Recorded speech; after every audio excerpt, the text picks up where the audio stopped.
Chercheurs et chercheuses de vérité, salam alaikum. Aujourd'hui, je vais vous parler d'un sujet très important. Accrochez-vous, parce qu'il n'y a pas eu beaucoup de monde qui sont arrivés à cette conclusion. Et vous allez voir que le Coran qu'on a entre les mains aujourd'hui, beaucoup de mots ont été falsifiés. C'est-à-dire ils trafiquent les mots selon leur sens. Il y a un verset là-dessus. Et vous allez voir, comme je vous ai dit, le khinzir ne veut pas dire porc. Le khinzir veut dire autre chose, c'est viande avariée ou c'est pas l'animal. C'est une viande, l'état d'une viande en fait. Et dans ce verset-là, je vais vous parler de le fil, ce qu'on appelle aujourd'hui l'éléphant.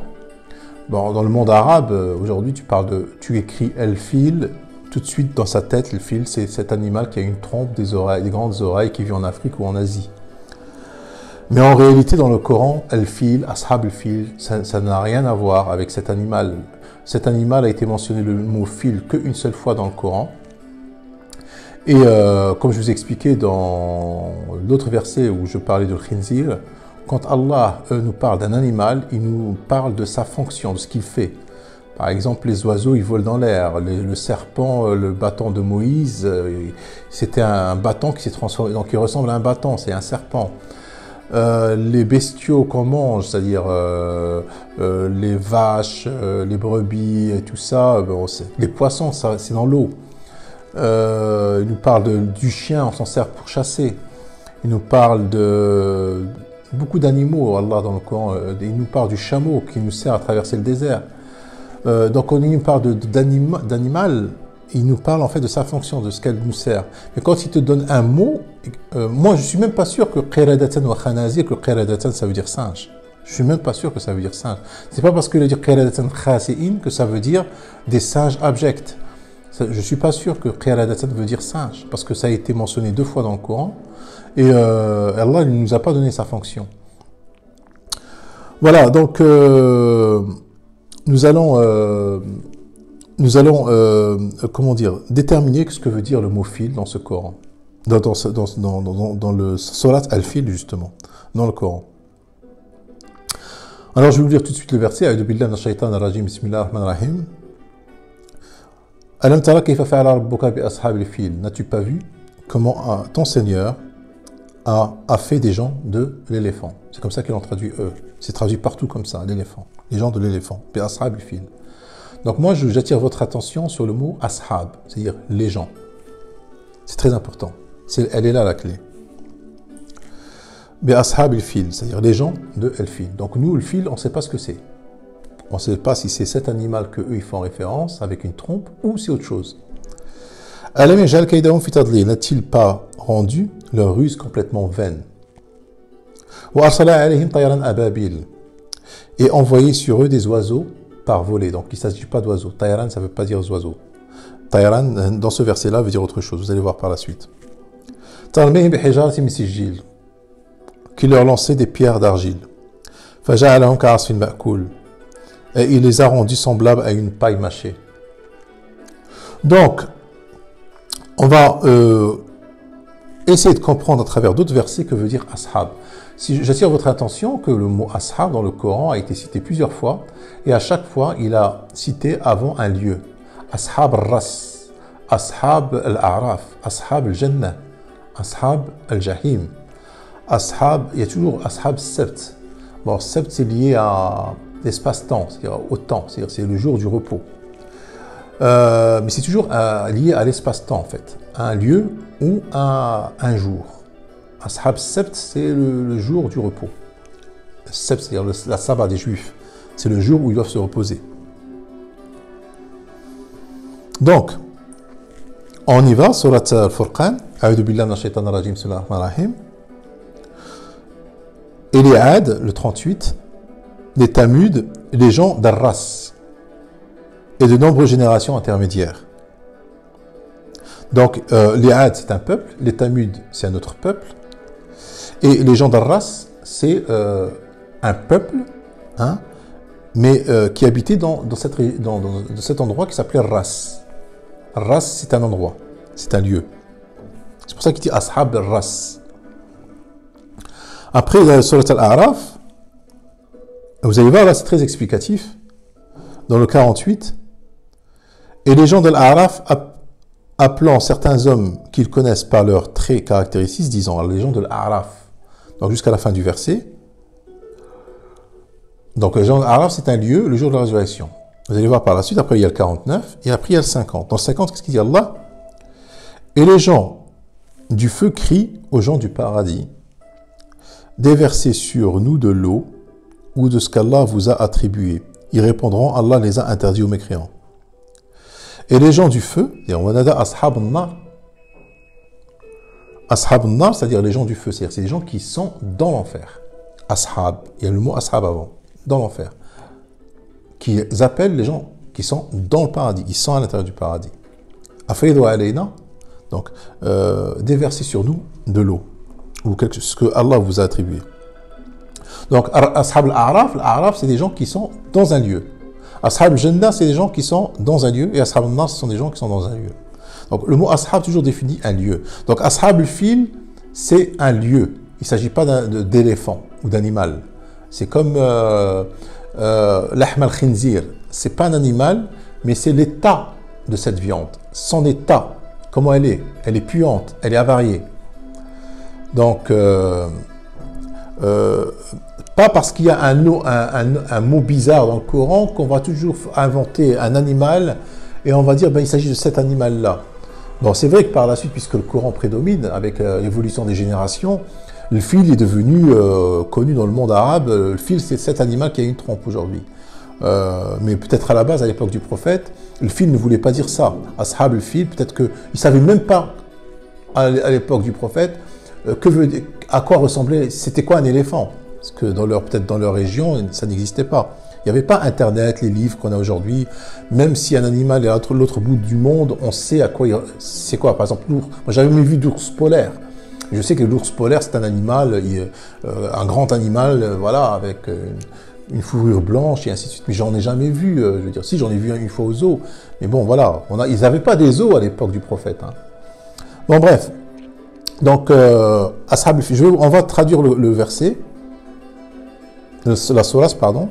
N'as-tu pas vu comment ton Seigneur a rendu les gens de le fil? Le fil, c'est un lieu. C'est pas l'éléphant. Les gens de le fil. C'est comme Ashab al-Ras. Vous voyez dans le verset que je vous ai cité tout à l'heure, Ashab al-Ras, c'est marqué Ar-Ras dans la traduction. Ar-Ras. Ils n'ont pas donné un nom d'un animal. Ben là aussi, il faut dire Ashab al-Fil. Les gens de al-Fil. Comme Ashab al-Ras. N'a-t-il pas rendu leur ruse vaine, rendu complètement vaine, leur ruse complètement vaine, et envoyé sur eux Tayran Ababil. Vous savez c'est quoi Tayran Ababil? C'est à proximité d'un volcan. C'est-à-dire que par la suite, il y a eu Hijarat al-Misijil. C'est-à-dire, qu'est-ce qui se passe? C'est qu'il y a le volcan, quand il explose, il y a un nuage noir de poussière, et c'est ça Tayran Ababil. Qui leur jetait par la suite des pierres embrasées. C'est des pierres embrasées. En fait, c'est un peuple, en gros, moi ce que je comprends de ce verset-là, Allah dit, n'as-tu pas vu, c'est-à-dire au prophète Mohammed, ce que Allah a fait de Ashab al-Ras, peut-être qu'il donne l'opportunité aux archéologues d'aujourd'hui de découvrir qui c'est ce peuple et d'aller chercher près des volcans et puis voir qu'effectivement il y a eu un peuple qui est anéanti et qu'à la fin ils ont été karasun ma'koul, ils ont été semblables à une paille mâchée. Donc Ashab al-Ras, Ashab al-Fil, c'est un peuple qui vivait près d'un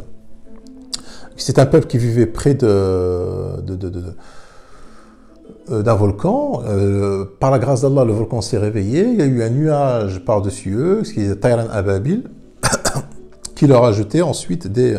Alors les sunnites, les hadithistes, ont inventé toute une histoire.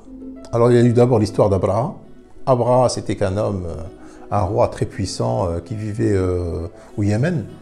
Il avait une armée très puissante, c'était 40 ans avant la naissance du prophète. C'est-à-dire le prophète est né, en fait, il est né cette année-là, l'année de l'Fil, et qu'il est venu par la suite pour détruire la Mecque, donc c'est pour légitimer. Parce que moi, je commence à adhérer à beaucoup des coranistes, même dans le monde arabe, il y a des coranistes qu'ils ne sont pas sûrs que la Mecque actuelle elle a existé à l'époque du prophète. Donc, c'est pour en fait rendre légitime leur histoire que la Mecque, elle a toujours existé, nanana. Donc, cet Abraha a voulu détruire la Mecque avec... c'est pour en fait rendre leur histoire, cette Mecque, comme une malédiction pour celui qui veut la détruire, c'est pour la protéger en fait. Donc ils ont inventé cette histoire. Ashab al-Fil, c'est les gens d'Abraha, Abraha c'était un roi puissant qui ne croyait pas en Dieu, machin et tout, et qui a voulu détruire, qui est venu avec sa super armée, avec ses éléphants, et ces éléphants n'ont pas voulu avancer, parce que ils ont eu peur, parce qu'ils savaient que la Mecque était la maison de Dieu, donc ils n'ont pas voulu la détruire. Et qu'ensuite, Allah, par la suite, a envoyé des oiseaux portant sur chaque pierre. Il y a même sur YouTube, sur Internet, une fois, j'ai vu un Saoudien sortir une pierre où c'est écrit le nom d'un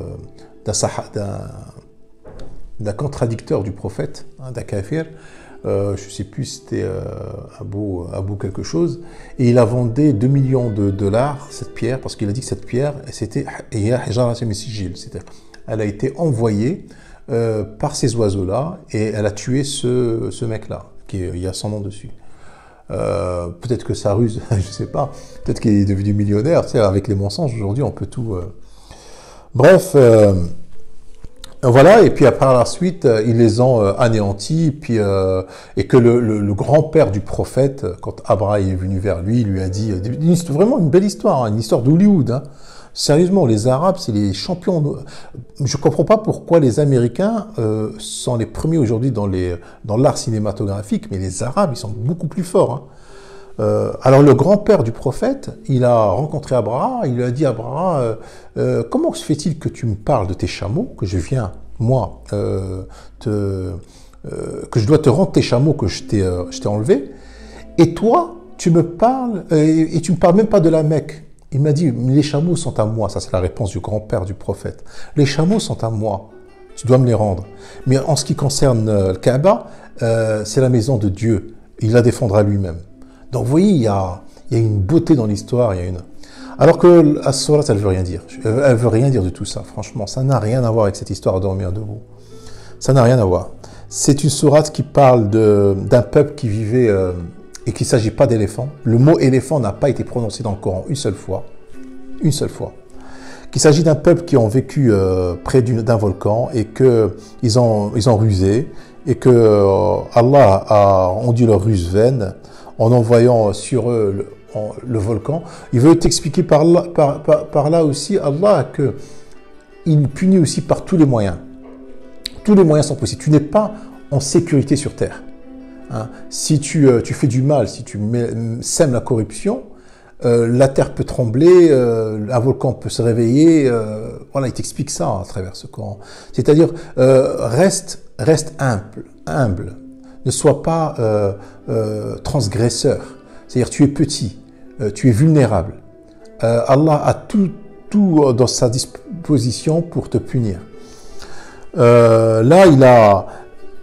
Voilà, en gros, c'est ce qu'on peut comprendre de cette sourate, que c'est un peuple qui vivait près d'un volcan, que ce volcan s'est réveillé, et il les a anéantis, tout simplement.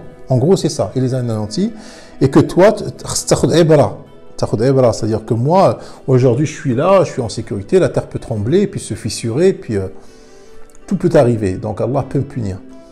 Salam alaikum.